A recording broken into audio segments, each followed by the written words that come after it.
70 years ago, about 70 years ago, there was a very famous Chinese writer, Lin Yutang. He wrote a book called The Art of Life. In that book, he described the lifestyle of Chinese, and he named it as the poetic lifestyle. Because we Chinese like to create poem, and what we see, what we drink, whom we meet, we can always create a poem on these things. So understanding our life and also have aesthetic appreciation of what we encounter every day is very much in the essence of Chinese way of thinking.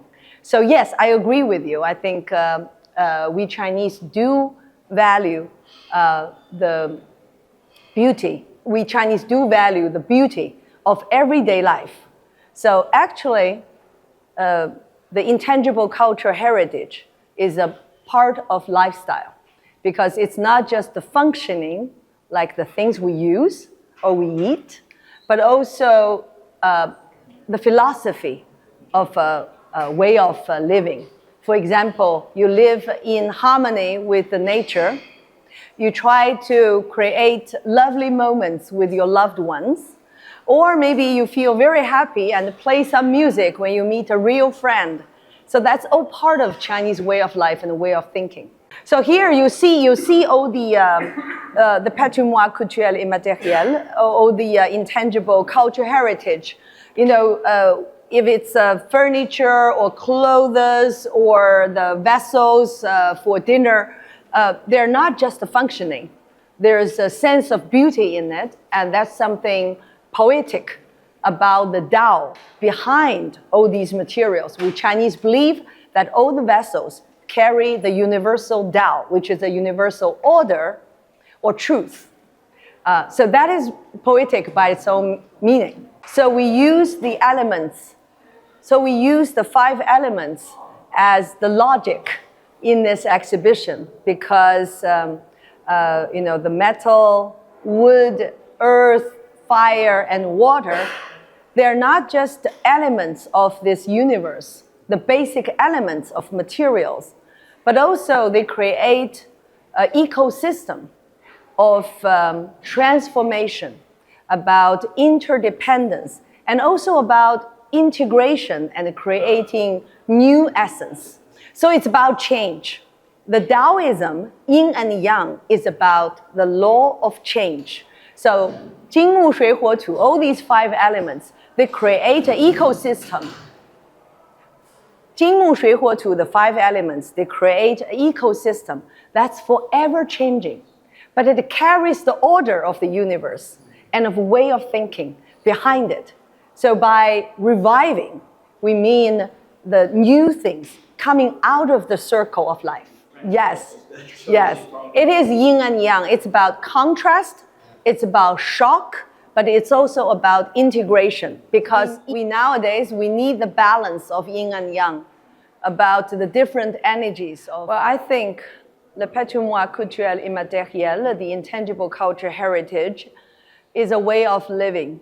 So it's not just a pure art, like music or art, just for the personal expressions, but intangible cultural heritage is about materials and tools, about vessels, objects that we actually use in our daily life. So yes, it reflects our relationship with our environment. For example, bamboo weaving. We take advantage of the existence of bamboo, which is a sustainable material from the nature. But then we make them into all the objects that we can use in our kitchen, as our furniture, as our toys, etc., etc. So that does reflect the relationship between human and the nature behind it. And I think that can give us some inspiration for the current life because we emphasize the sustainability of the universe. It's not about, you know, over-consumption of things, but rather we just take things rationally, and also these things are sustainable and recyclable. So Yes, I agree. I think the intangible cultural heritage reflect the depth and the richness of Chinese culture, and it's still going on. That's why we bring all the new designers. You can see with the same material like bamboo, they are creating new installations, new appreciations of beauty. So that's the contemporary interpretation of the techniques and the materials.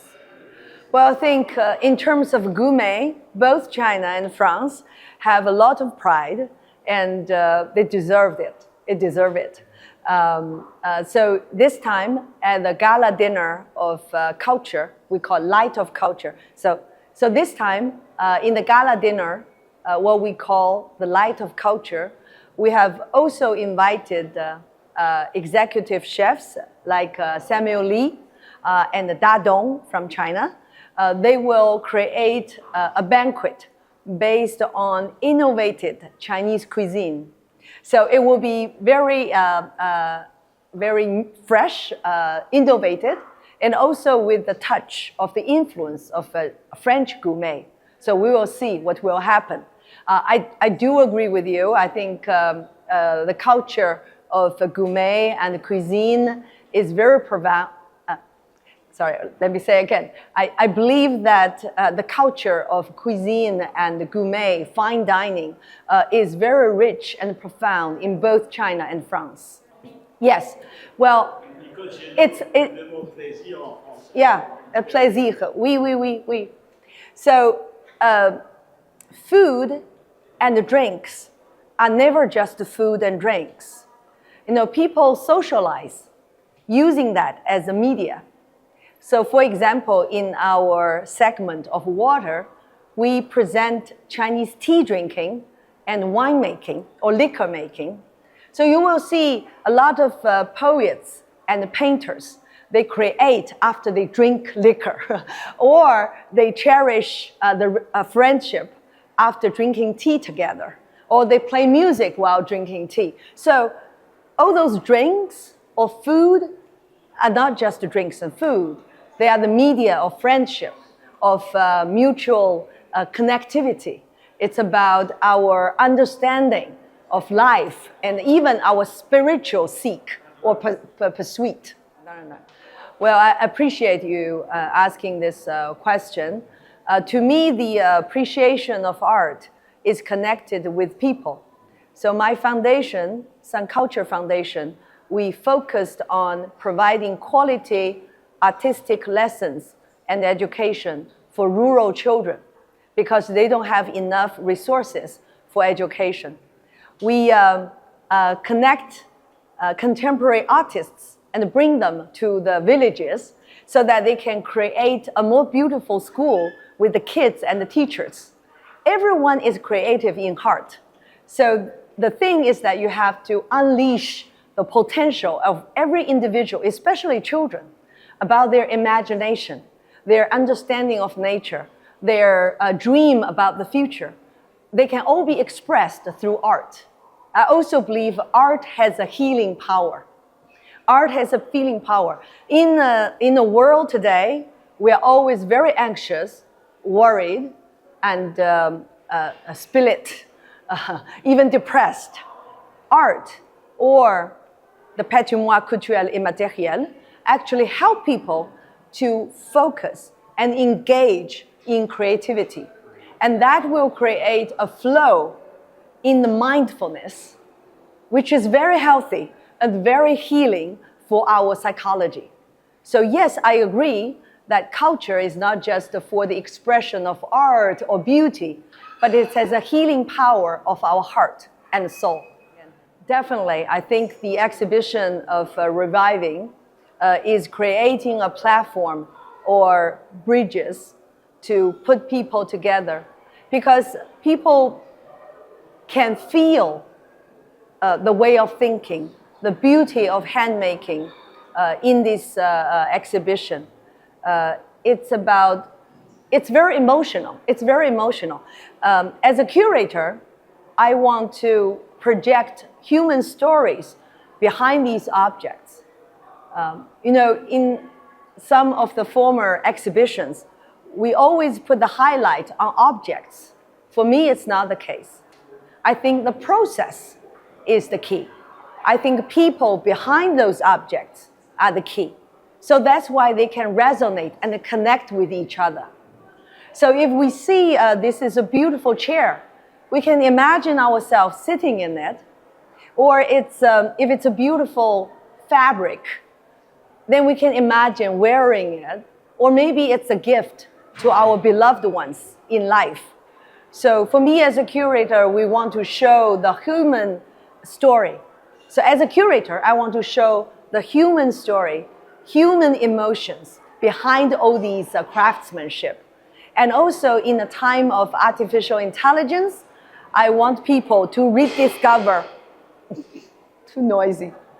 So in this age of artificial intelligence, I want people to rediscover the beauty and wisdom of handmaking, because handmaking is connecting us.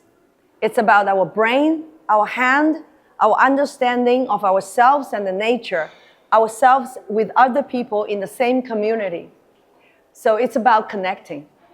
J'adore la France. Well, also France is the center of world art, design, and fashion.